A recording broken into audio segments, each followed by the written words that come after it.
Right గా bulletin details చూస్తే టూరిజానికి కాదు టెక్నాలజీకి సైతం విశాఖ కేంద్రంగా మారబోతుందని సీఎం చంద్రబాబు అన్నారు.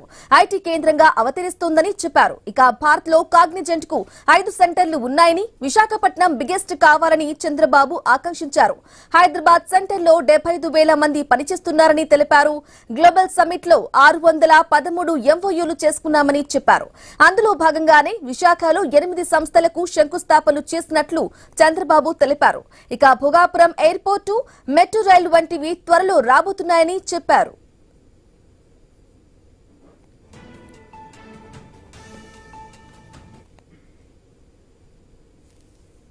One of the most happening place, not only in India, ప్రపంచంలోనే మోస్ట్ హ్యాపెనింగ్ ప్లేస్ గా విశాఖపట్నం తయారవుతుంది. ఇప్పటి వరకు ఇక్కడ చూసినప్పుడు రక్షణ రంగంలో కీలకమైన తూర్పు నావికాల దళానికి కేంద్రంగా ఉన్న విశాఖపట్నం నేడు టూరిజం సెంటర్ నుంచి ఇన్ఫర్మేషన్ టెక్నాలజీకి మారే పరిస్థితి వస్తూ ఉంది. కాగ్నిజెంట్తో కూడా ఇంకా కొన్ని కంపెనీస్ వస్తున్నాయి. ఈరోజు మీరు చూస్తే టెక్, తమనా, సత్వా, ఇమేజినో వాటే, Fluentgrid, Motherson Technologies, Quarks Technosoft, ACN Healthcare and Nunrel Technologies ఇవన్నీ ఒకే రోజు ఫౌండేషన్ వేసుకున్నాం. ఇవి కాకుండా మీరు చూస్తే ఇంకా కొన్ని కంపెనీస్ వస్తాయి. టీసీఎస్ కానీ అదే మరి గూగుల్ $15 బిలియన్ తో విశాఖపట్నానికి డేటా సెంటర్ కూడా 2 వస్తాయి.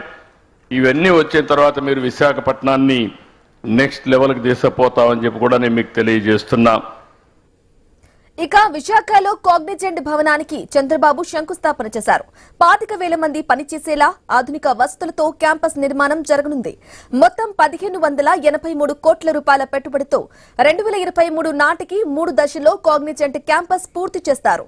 కాపులుప్పాడ ఐటీ హిల్స్ లో దీనికోసం 21.31 ఎకరాలు కేటాయించారు. 25,000 మందికి ఉపాధి లభించనుంది. ఇక ఇంటికో పారిశ్రామికవేత్తను తయారు చేయడమే లక్ష్యమని చంద్రబాబు చెప్పారు. కంపెనీలన్నీ ప్రారంభమైతే 20 లక్షల మందికి ఉద్యోగ ఉపాధి అవకాశాలు లభిస్తాయని తెలిపారు.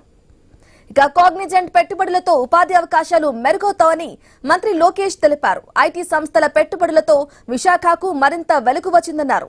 ఈజ్ ఆఫ్ డూయింగ్ బిజినెస్ నుంచి స్పీడ్ ఆఫ్ డూయింగ్ బిజినెస్ కు మారామని అన్నారు. 18 నెలల నుంచి అనేక సంస్థలు పెట్టుబడులకు ముందుకు వచ్చాయని చెప్పారు. ఇక ఆ సంస్థలకు అన్ని వసతులు కల్పిస్తున్నామని లోకేష్ స్పష్టం చేశారు. The contribution back to society by Cognizant cannot be just measured in numbers. All of you together are also volunteers. You support the greater community at large, and it means a lot for us. Please continue your great work. Please ensure that you leave a great track record. You are our brand ambassadors. You are not only brand ambassadors in Cognizant, you are the brand ambassadors of Visakhapatnam. Lead with integrity.